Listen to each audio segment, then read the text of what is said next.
How vulnerable were you when we started out? From what? A count to 1 to 10? From 1 to 10 or? All right. Yeah. Maybe 5. How damaging can lack of vulnerability because of insecurities? How damaging can it be to our relationship? It can be especially really, when it's just starting. Really serious and damaging because So when you saw me and how I dealt with mom and my sister, did it give you a sense of peace? Or it gave me a sense of yes, but Michelle's belly was one of my biggest thing was flat. And even though people tell me how well my shape, I just thought my bottom wasn't. I didn't have enough butt volume. Because what? You feel secure. So the question is now, what happens when that security gets breached? That's the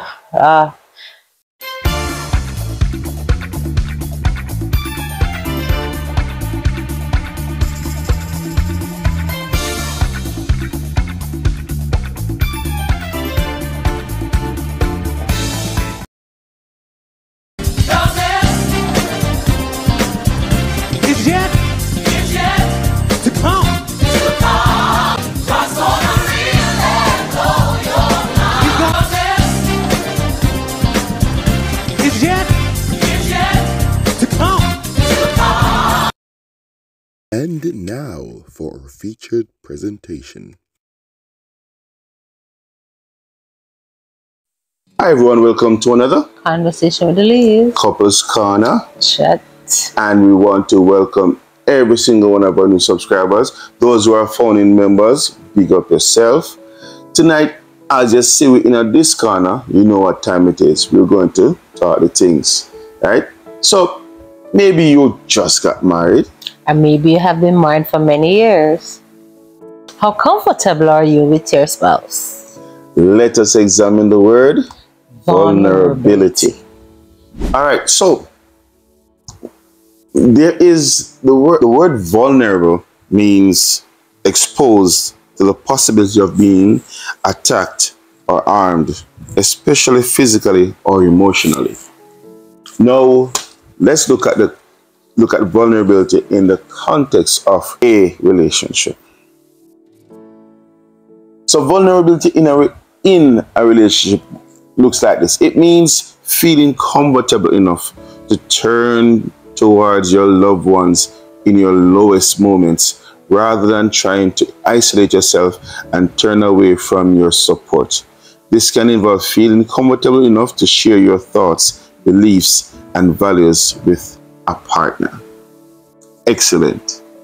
So, say you're just starting out, and I think we can, and if you know anything about us, we use a lot of our own experiences that we have been through, very authentic. How vulnerable were you when we started out? From what? A count to 1 to 10? From 1 to 10 or? All right. Yeah. Maybe 5.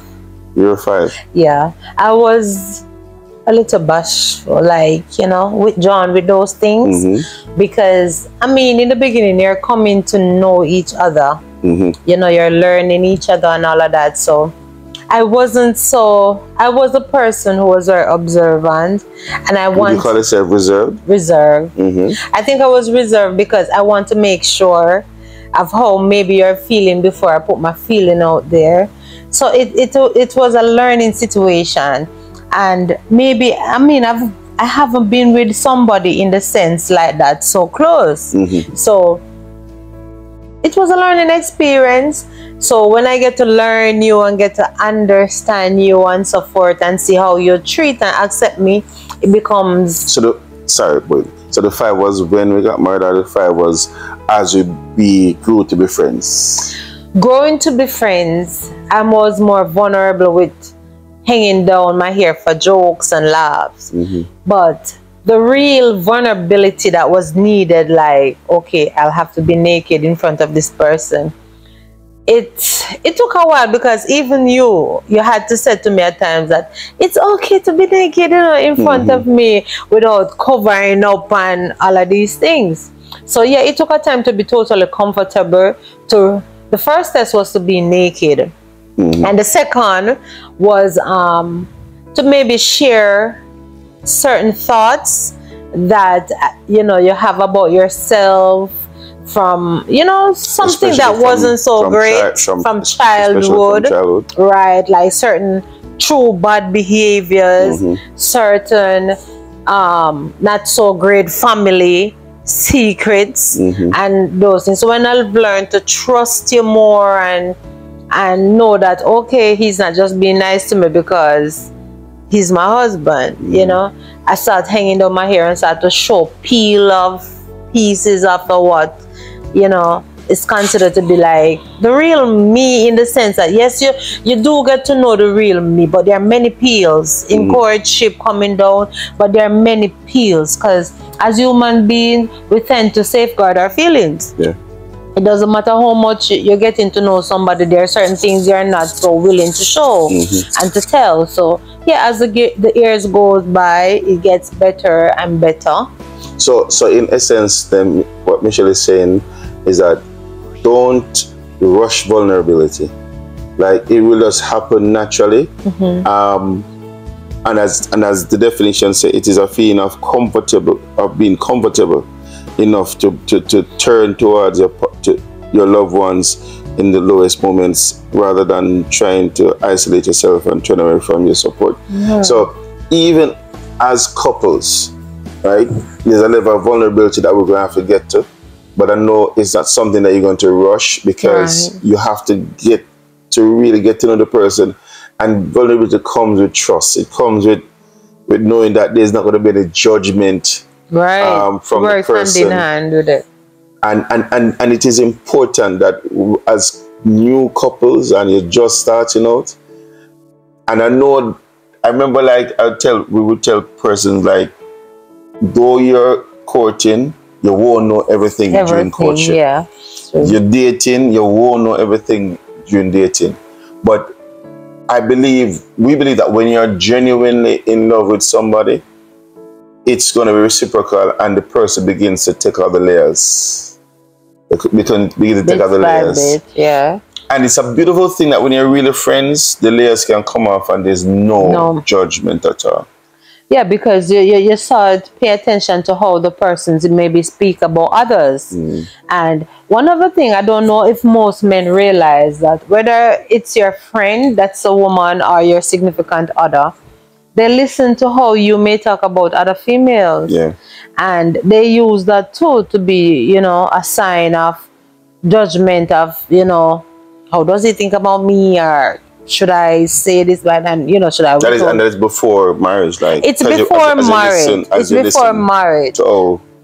In the earlier stage. And one of the other big thing that we do watch, if the person lives or was grown up by their mom, you tend to watch and see how well the relationship is. So when you saw me and how I dealt with my mom and my sister, did it give you a sense of peace? Or it gave me a sense of inside, what would you say, peace, because though you were a big man, you were always hugging on your mother, lying on her chest, and sometimes she would say, leave me alone, oh boy, and whatever. And so I like the rapport, I like that little tenderness, and I say, okay, and then I see how vulnerable too you were with her. It wasn't forced, it was a genuine thing.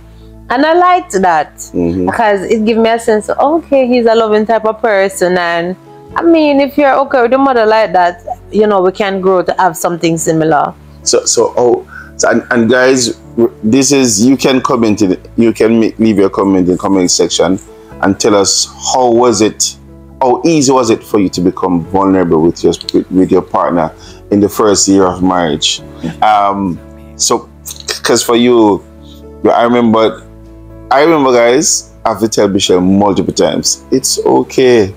What's like, before we got married, I mean, spending time with each other was like what we really, really wanted.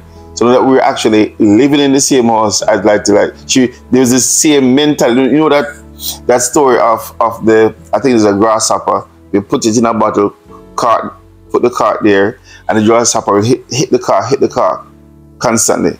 and you move the cart now, it's not going to go higher because it's afraid the head get licked on the car. I think Michelle was still in that little mode where, oh, you know, like, I forgot go home. Oh, yes. I remember I tell her, I said, you must say, you're not for hurry for go home.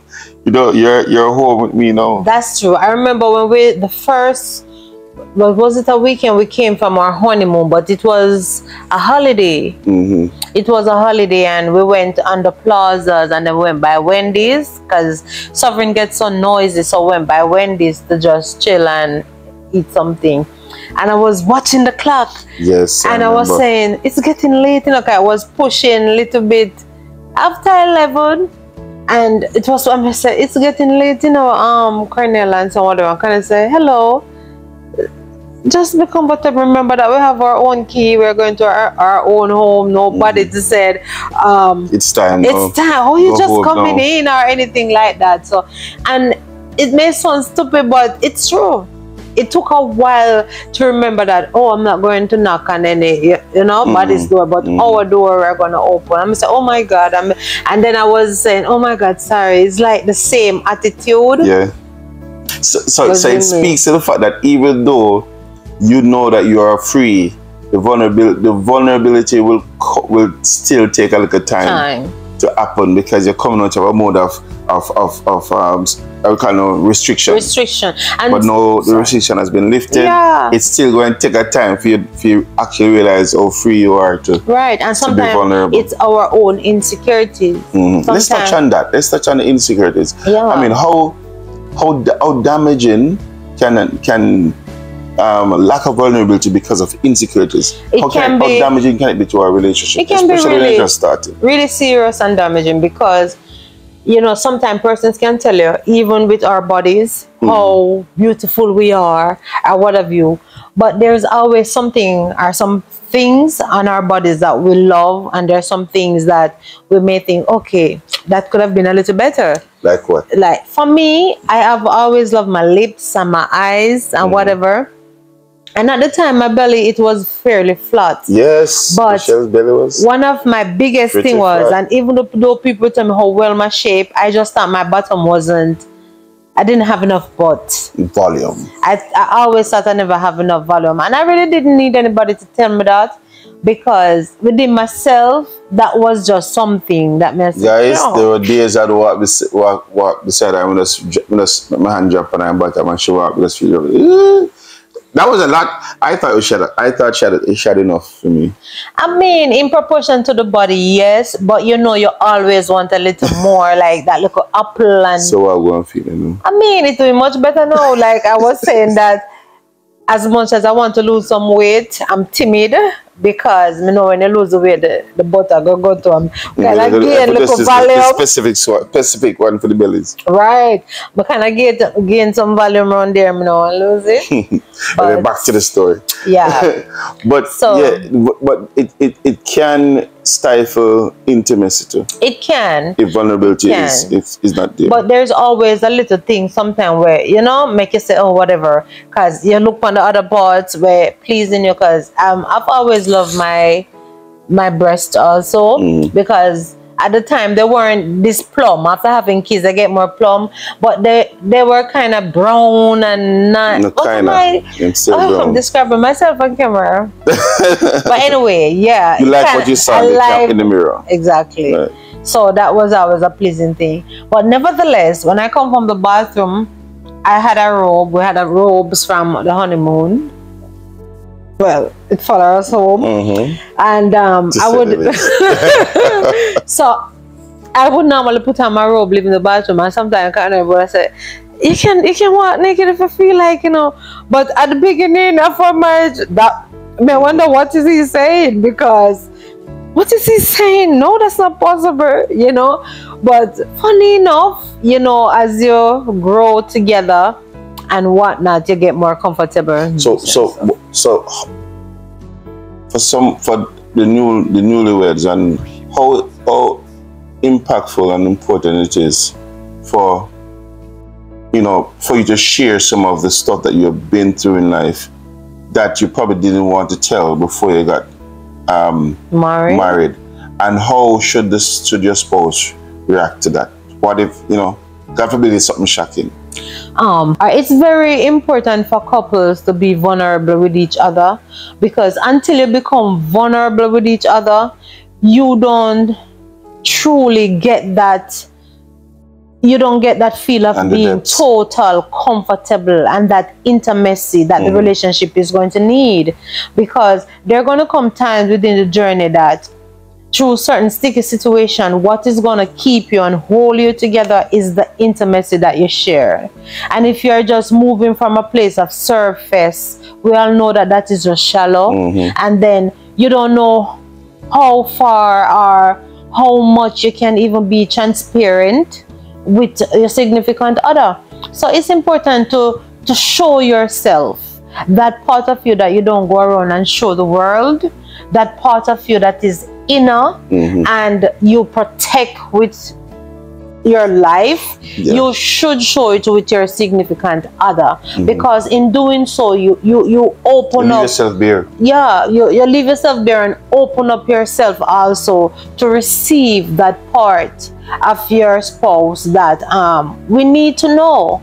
We need to know, and we foster that part of us with each other. When you feel now and know and learn that, okay, the person got your back because you have peeled, you have showed all, and it's just to build another level of trust and intimacy and freedom in knowing that somebody else knows everything about you. It's a beautiful thing. And the person now have to treat, you know, that part of you as if they are cheating themselves. So with doing that now, you find out that as you grow together and learn together and explore together, you're a force to reckon with. There's no one that can really come in to just tear you apart or divide you. You understand? So what happens though is that you, as well, for either party, you become the protector of your partner. So the wife protects you and you protect her in terms of her vulnerabilities. So you'll know, and then also you develop signs to know when she's uncomfortable about something. Say go in the public and she'll do a certain sign, you know, okay, she's uncomfortable. I step in, I say let's go home, or I say let's talk about this another time. Or if you're among friends and somebody says something to her or to your husband, and you see you know the signs now that it is affecting him, whatever, you can come over. I remember seeing Michelle and something said, and I look at her, I'm looking at her and she comes and she nodded. I'm saying, all right, cool. And I know what it meant because of the level of openness that we already would have shared that nobody else would have known. I'm not talking about even the love signs, love signals that we have. I'm talking about when you know somebody. This moment is affecting. It's an unspoken bond, and also an unspoken bond of security. Is a sense of security that, and from even that, you have learned from there now to trust a person more with your life, with your money, with your children. Exactly. Because what? You feel secure. So the question is now, what happens when that security gets breached? That's the whole ache of it now. If that situation gets breached, you set yourself back maybe 5-10 years. Depending on how far you've gone in the journey. But nevertheless, you as a person would have to count it and know if it's worth fighting for to repair. So in doing so now, it's like you have to build trust all over again and become more tender. You understand? You within yourself will have to put on this sense of shield that, you know, whatever the repercussion is, I'm going to bear it. I'm going to tolerate it because I've got to fix it. You know, I've got to fix it. We got to get past it. We got to rebuild, you know, this situation between us so we can move on. Because if it's not rebuilt, there is always, just like how you build the security, it's that sense of insecurity. And can I trust this person? I listened to Brian McKnight's song that says back at one. I said back at one. Where he says in the chorus, then I'll start back at one. Right. Like after God forbid, but if you are experiencing a breach in the relationship and the vulnerabilities as are, you know, restrict, you go back into restriction. It is a process that you have to go back at one, meaning the same way. It's like you have to start all over. However, I don't think you start like to the it should be a contradiction if I say that. The good thing about that is that you have materials to work with. Right. You know what to from fix. A place of unknown. Right. And lack of ignorance. knowledge. Right. Ignorance. Right. You now know, what have broken down. Right. You know the tools that you're going to need now to fix it. Because you've been there before. You've been before. And now you have a sense, you have a better advantage. You have an advantage of where you're going. Yeah, it may not be easy, but the disadvantage is that it's not easy. Right. But you still have the material to work with, and you know of a fact that it will be worth it in the end. So that motivates you to keep going. And remember, the truth is, the person is the same person that have loved you. All you're trying to do is to rebuild and to repair. So if you touch the right spot, say the right thing, do the right thing, let your action follow. It cannot be that the mouth, it cannot be that the mouth is saying it, but the action is not following. You understand? So, because ladies watch the action more than the word. What you say. So, yeah, as long as your word and your action really match up and you're being sincere, that individual will know. But let me ask you a question. Even if it's a male. How should the party who feels a breach, how long should they take to allow the next party to come in, to allow your spouse to come in? All right. How long should that take? Truth is, it works if you are followers of Christ or you're a believer of the Word of God. We know that the benefits and the attributes and benefit of forgiveness, of sinning against somebody, is to forgive. Right. You should forgive. However, you can forgive, but you have not lowered up yourself in being vulnerable. So how long should that take? You really cannot put a time on it. You cannot put a time on it. However, the recipient, the person who now is receiving, the act of kindness, who have been breached, you're getting the acts of kindness. Maybe the person showing you their love language, maybe they have repented, yes, you have forgiven. So you now in return should be fair. If you care about this person from the beginning, any at all, from you see genuineness, you must know, you're supposed to know that, okay, they're doing something that, especially if they're doing something out of their character and their comfort, to please you and appease you and to repair, there's something within the recipient that is going to open to it, bit by bit, by bit, by bit. So you cannot put a time on it. So it brings me to the point I want to make to say, listen, it's a slow grind. Right. And if it's worth it, you're going to put in the work. Because I don't remember who I heard said it, like it takes years to build a good relationship, and it takes a second to tear it apart. But as Michelle said, the fact that you did the work before, you have an advantage, and what it requires is just genuineness again. Like, I enjoy doing it. In essence, because what I was about is that you can't force genuineness, or force a person to see that you're genuine. You just have to keep doing it, and by extension, as Michelle said, do it with joy. Do it because not as you want to show the person that, oh, see me I do it, see me I do it, see me I do it. Because there's a lesson in it, I said, no, that's not how it's supposed to be. What's the lesson? The lesson in it, because the recipient also, if you're doing it genuinely, as Connor said, the recipient also can learn something from it. If the person genuinely love you from the start, they also learn from it, and when you come back together, then you'll be opening to hear that, okay, hon, I've seen something new that I've never saw before. New frontier. I've seen humility in a different level. I've seen the sincerity from a, you know, from a different point of view.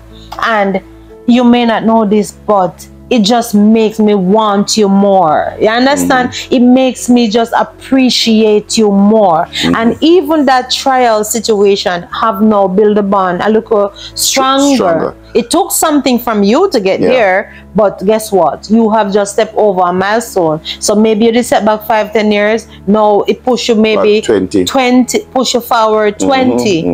You understand? Because what we found out, guys, and as I tell you, we do speak from our experience. What we found out is that there's growth that is taking place during the pains. The pains of getting back the trust and building back the trust. The pains of reminding the person why they fell in love with you the first time. The pains of reminding them that, listen, I'm the same person that has bought me tour, but I'm the same person. Once you stay the course, like you can't afford to get frustrated. Right. Like, you know, say you messed up. The person still still in the same space, or when you're still in contact, you know, you messed up, just start back at one and don't rush it. The genuineness about it will be seen, it will come out. And when it come out, real, no real. Right. And in this life and in relationship, we all have a choice. Yeah. We all have the choice of saying, whenever we need that, we should take it this way, heck with this man. And the choice of, you know what? This relationship is worth it. It's worth it. And what you get from it, the recipient gets also is know that, oh my God, he's fighting for me, or she's fighting for me. You know, she really wants me. He really wants to stay with me. So it have its advantages. And we're not talking with perfection, we're talking with experience. The truth is, relationship out the road now hard to find the proper thing. So if you know, and when you consider, and especially in the person who feels the breach, when you consider that you're a human being too, and you could have been on the other end, how would you want him?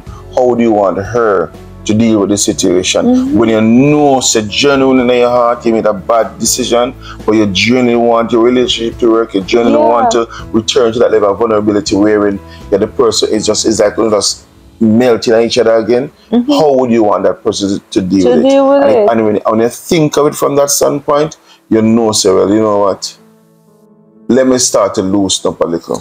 Yeah, and the truth is, don't get us wrong, as Kenneth said. We know that the self is there, the pride is there, but it's hard because you're fighting against pride, you're fighting against self, and the hurt, and stuff. So, who she thinks she is, and who him think him is. Hey, me not go through this now. We're done with this, and so after those things, you allow, and please make sure when these things are taking place, you're by yourself. And you're talking to yourself, it's fine. Get it out. Put self under control. You understand? Put the pride. Because after all of that comes out now with, hey, man, do this. I'm going to do that and do that. Please, or vice versa. After all of that is said, because there have been genuineness before and intimacy and ties of the heart, after you have let out Mr. Pride, Mrs. Pride, and Mrs. Self, here comes a real deal where you know that you care for this individual. No, sir, I'm wrong. Maybe I could have do that differently. Your conscience going to bother you. Exactly. It's going to bother you because... And listen to the inner. Because you know in your heart that the person I try. You know that in your heart the person I try. And the truth is, being vulnerable is you being comfortable to just share and to pour. And when that has been restored, when that level of trust and vulnerability has been restored, trust me, the person who worked to restore it, they're going to feel a debt of gratitude, a debt of respect and love, knowing that boy you didn't dish out to them what they dished out to you. And you know, it just give them a newfound sense of appreciation, and even as Christians, gives them a sense of the grace of God. Exactly. Because it's not just the grace of God being extended to you because you sin no, but it's the grace of God it's the grace being extended to you by your spouse. Yeah. To say, yo, I understand. No, I understand. It took me a minute, but please don't do it again. Don't hurt me again. Because it's the hurt when you're vulnerable and something come in for hurt to crush your vulnerability. It's rough because that person just comes on. And and the truth is, another side to all of these ladies is that every single man, every male, they want to know that there's a time that their ladies can put down the superhero cape. What is it? It's cape. Cape.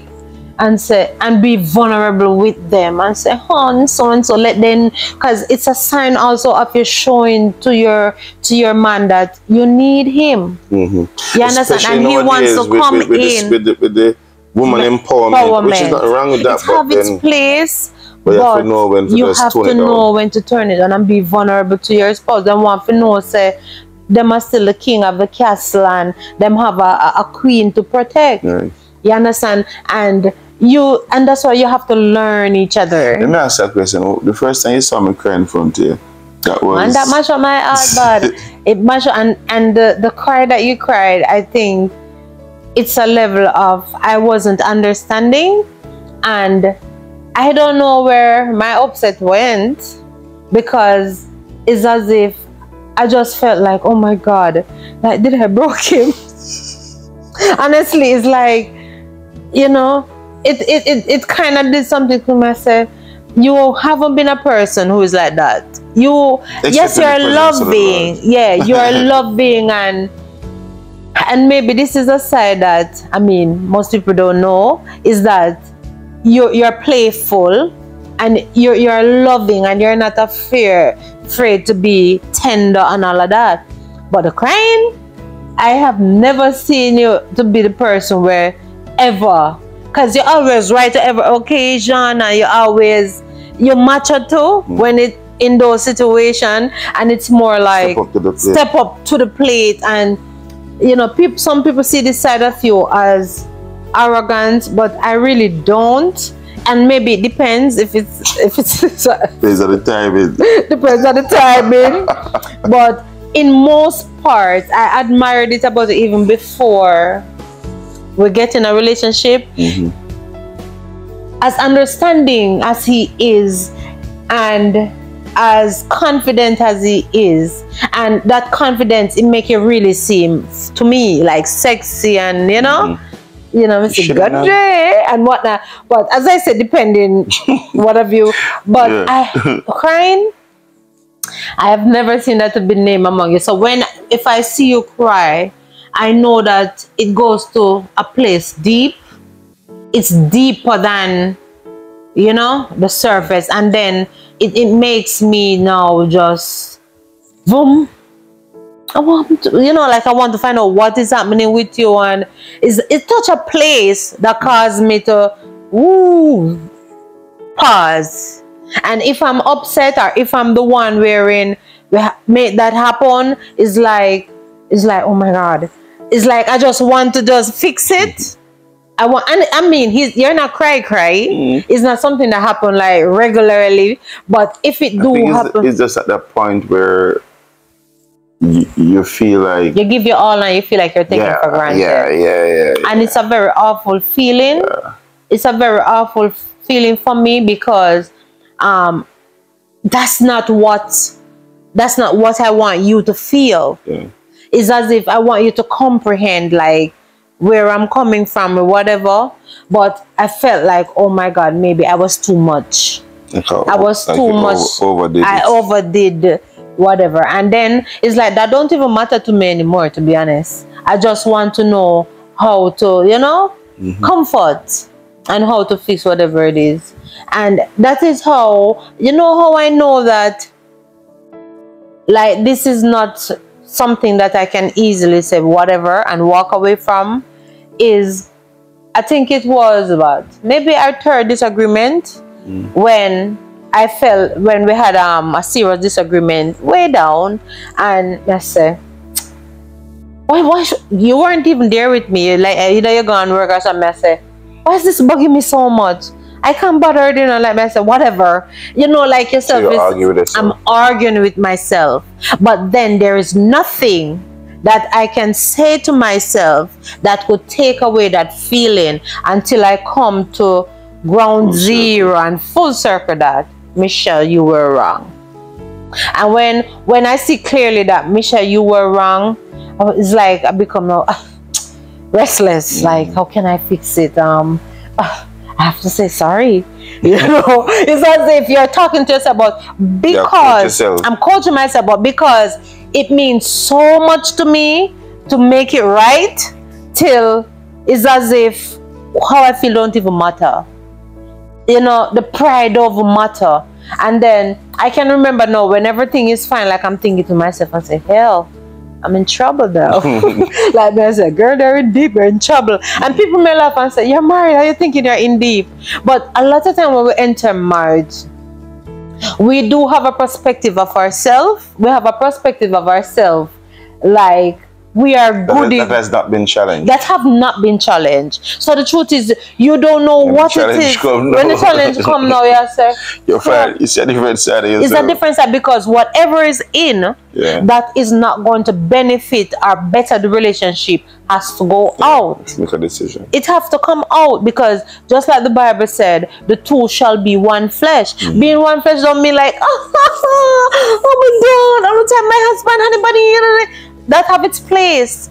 But if there is something inside of here that doesn't contribute and benefit the relationship, because you cannot say you're one, but at the same time I'm stuck up, at the same time I'm selfish. You understand me?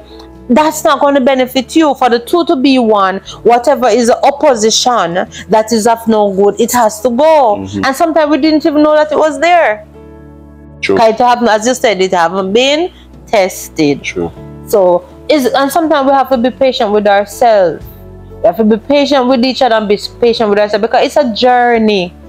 Whether people believe it, yes or no, it's a journey. You don't have a blueprint. Even if you have a blueprint from A to Z. Or how you should mommy and daddy live. Or how mommy and daddy live, because they're perfect examples. But if they were to tell you the truth, they would have told you someone was saying no. That they were just discreet in dealing with it. And even if of a fact they have never argued, there had to be compromise. And there are certain things that have to come out. You understand, for them to be one. So be patient with each other. So vulnerable with each other. So whether you're just starting out or you've been on a journey for many years, vulnerability is still something that that you have to share or allow yourself to get to. Especially if it's something that has to be restored. And it's responsibility for both. Because both men and women, a person is more easily vulnerable with you when you cheer them on, you encourage, even when they're down. And when they're down on themselves and find things that made them insecure, you're there to build and encourage and to help them to get past, because some of these insecurities are from childhood. True.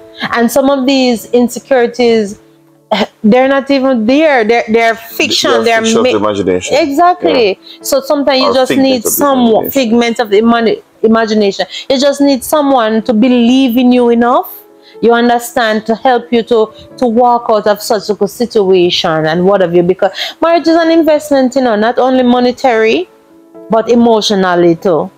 So next time we meet, we're going to talk about the marriage being an investment. Let's go examine that. Let's examine that. So guys, as we hope you got something from the conversation, we try to not let this video be too long, but sometimes, it just flows. It just flows. But we won't close this, conversation we're having like a prayer. We have decided to, incorporate prayer in our videos and such. So we want to pray for, every couple who just starting out and, vulnerability is an issue now. And for those who have already been on the journey and vulnerability or being vulnerable is an issue, we want to pray that, you know, the Lord will help you guys to get over it, get into it, and grow out of it, because it's vulnerability is going to help you to grow as you open up with each other and be comfortable and bear. Yes. So we're going to pray.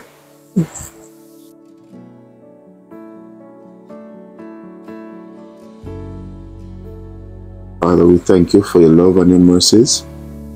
Thank you for your keeping care.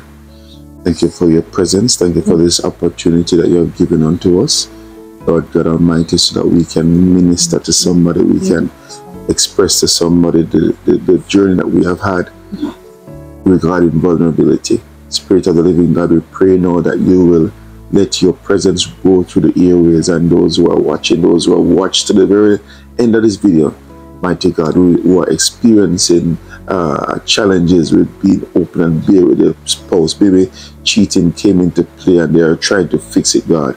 Maybe hurt came into play through dishonesty or wherever it may be.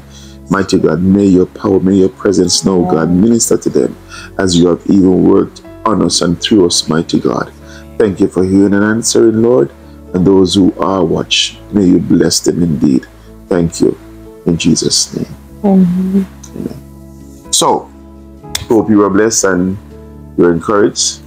But until our next live and until our next upload, we're saying life is worth living. Live it through Christ. And have some fun at the same time. We have something coming up, but we will not talk about it this time. Let's come to the next video. We'll talk about marriage being an investment. Blessings.